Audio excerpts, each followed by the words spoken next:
We've talked about how to solve right triangles, and in many cases we use SOHCAHTOA or we use Pythagorean's theorem to find lengths or angles of those right triangles. So what we're moving into for the next couple of weeks is actually what we call the law of sines and the law of cosines, and these you use in order to solve oblique, also known as non-right triangles. Okay, now the law of sines is used to find a side and an angle measurement, and in the cases of angle side or angle side angle, and as well as side angle, and this is specifically when the angle is on the outside of those two lengths. Okay, now the setup is going to be that all angles will be capital letters, and it won't matter what you label those angles. I could have labeled this as A, B, and then C, or maybe A, C, B, as long as the side lengths are opposite. So here is angle A, and the opposite side of that angle would be the length, and we note that by this lowercase a. And for angle B, opposite of angle B will be the length, noted by a lowercase b. And C, opposite of angle C, we have the lowercase c for that length. So be sure, if it is helpful, go ahead and draw yourself a triangle and then label it before you begin the problems.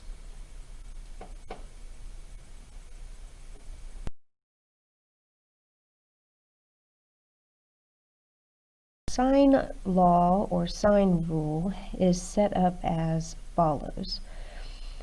It is sine of the capital A, so the angle A, over a length A is equal to sine of B over the length of B, and set equal to sine of C over the length of C. And one thing to consider is this would be when you're looking for an angle length, and you're only going to use two at a time. Okay, if you were looking for a length, then you would actually want to have your lengths on the top. Okay, so we can do those reciprocals as long as we continue through the entire thing and set it up that way completely. And you'll want to do this one, have the length in the numerator if you're looking for that length. So keep in mind, if you're looking for a length, then you're going to want to have that lowercase a, b, c in the numerator. If you're looking for an angle, then you're going to want to have that in the numerator. Okay, so either one of these will be what we're using for this law of sines. So let's take a look at what this, how this is used. So our directions for problems like this are to find each missing measurement, and specifically these are marked with X's. It says round answer to the nearest tenth. So what we're going to do, and what I will tend to do, so you are aware, is I will go ahead and label my triangle with A, B's, and C's so that I can keep track of where I'm at. Alright, so I'm going to label this as A, and we'll do this one as B, and this as C, which means opposite of this, okay, is my length A, so I'm going to label that as an A. And opposite of B here, this would be length B, and then opposite of angle C would be the lowercase c here at 15 centimeters. So notice that we are looking for a length A.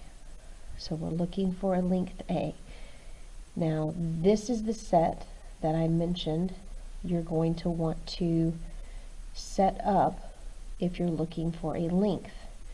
Now since I'm looking for A, we know we're going to use this ratio right here, and we're going to set up our proportion to C since we have angle C and the length C.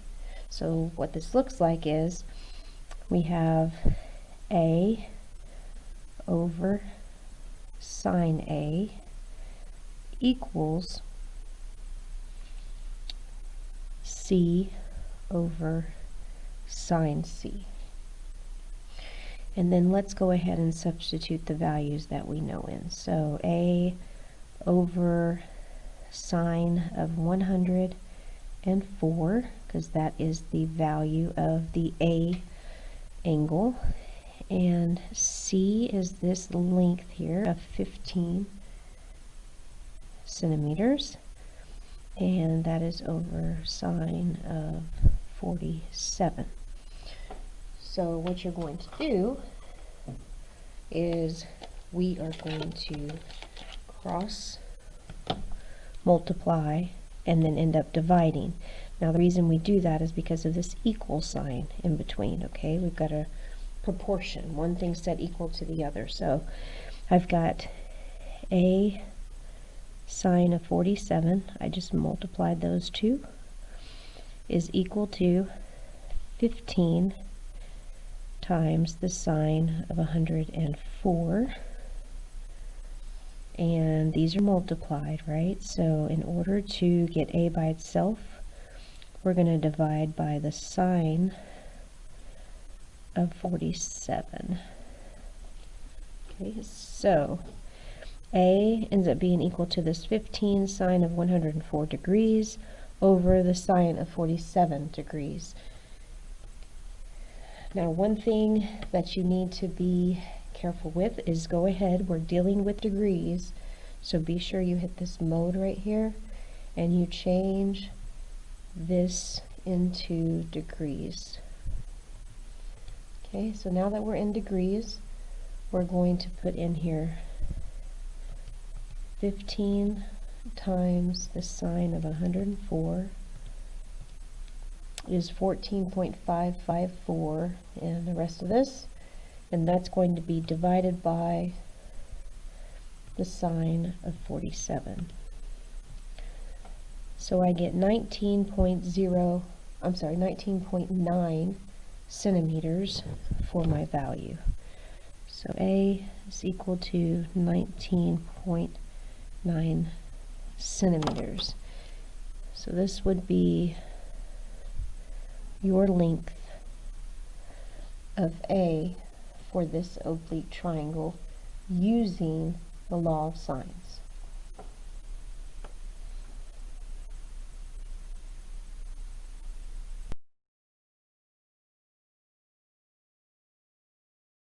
Continue here, and again I'm going to go through, just because this one is so close, let's go ahead and change colors here. I'm going to go ahead and label this just like I did before. I highly suggest that so you don't get lost on which numbers you're substituting in. So I'm going to label this as A, B, and C. Most important thing is that the lengths opposite of the angle, okay, are labeled correctly. So this would be length A, this would be length B, and C. The length C is obviously what we are actually trying to find in this case then. So since I'm trying to find a length again, let's go ahead and set up like we did, use this one so that we can set up and solve for that. Now, you don't have to start with A and then B, then C, or whatever order you're doing it in. You can start with this one and set it equal to what you have. So let's go ahead and do that. I have C over the sine of C, and that would be equal to, let's see, I have A over A, and then I have B and B. So notice that I don't have both of either of these. So what you need to consider is, wait a second, if I have two angles, could I not find B? Yeah, because 180 minus 42 minus 63 is 75. And now that's real helpful because now I know, oh, well, I have the angle B and the length B, which is going to be what we use to set this one up. Okay? There's no need to mess with A because we're not looking for the length of A, we're looking for C. And remember, you only use two of them. So I'm using C and B this time. Earlier I used A and C. Okay, sometimes it's B and A. Okay, but only two at a time. So length C is what we're looking for. And then the sine of 42 degrees. Then I have B, the length of B is 28, and that's over the sine of 75. So let's go ahead and cross multiply. So I have C times the sine of 75 is equal to 28 times the sine 42. So in order to get C by itself, we're going to divide this by the sine of 75, and then this by the sine of 75. So let's get our calculator here. Remember that you need to be sure, okay, make sure that mode is in degrees, otherwise you're not going to get the correct values when you're dealing with degrees. So 28 sine of 42 is 18.735, and the rest of this, and then I just want to use that in the numerator, so divide that by the sine of 75. That comes up to 19.4 because we're rounding to the nearest tenth, so C is equal to 19.4 centimeters. There we go.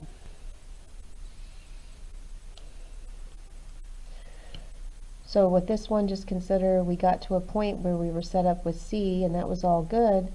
And then we had to determine, oh, wait a second, I have the length of B, but I don't have the angle of B. But if you have two angles inside of a triangle, all you need to do is do 180 and subtract those two angles to find the other length of the angle. Okay? All right. Let's keep going.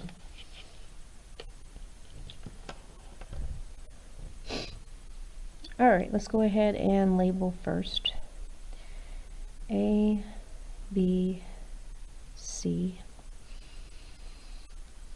Okay, we have an angle, and a side. So we're going to label this as A, this is B, and this as C.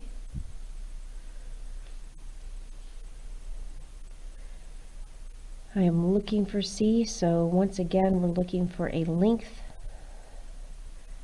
So looking for the length, I'm going to go ahead and be sure that's on in the numerator. Then I have the length of B and the angle B, so that's what we're going to go with. B over the sine of B. So C over the sine of 65 is equal to 11 over the sine of 92.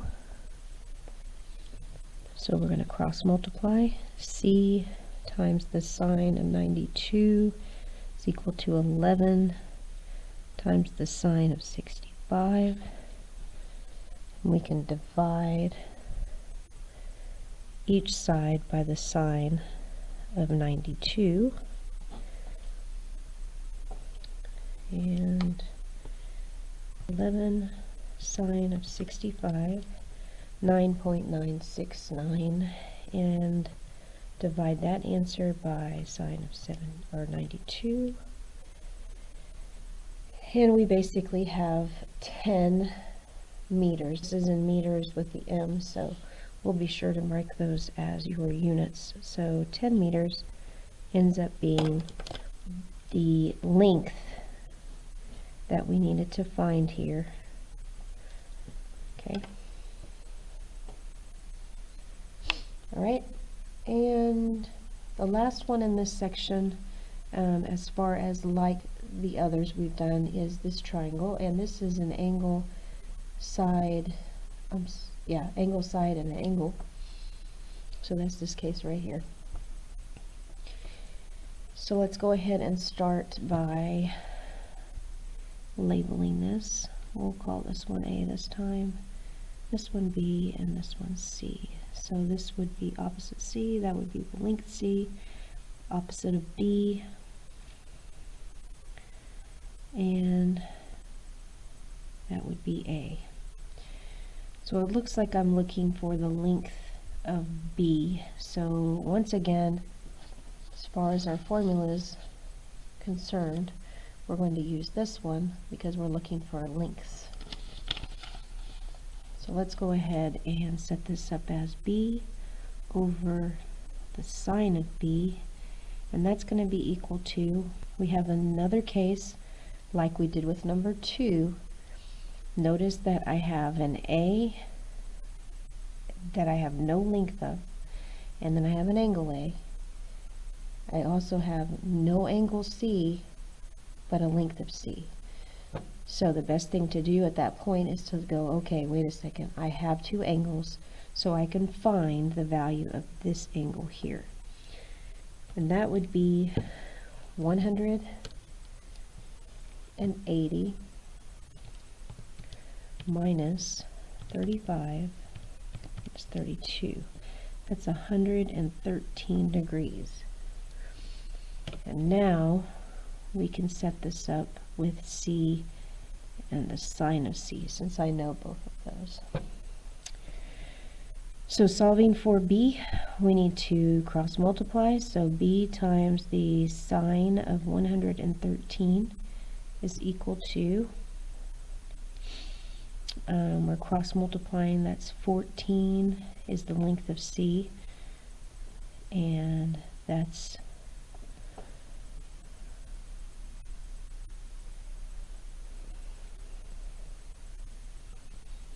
I jumped ahead.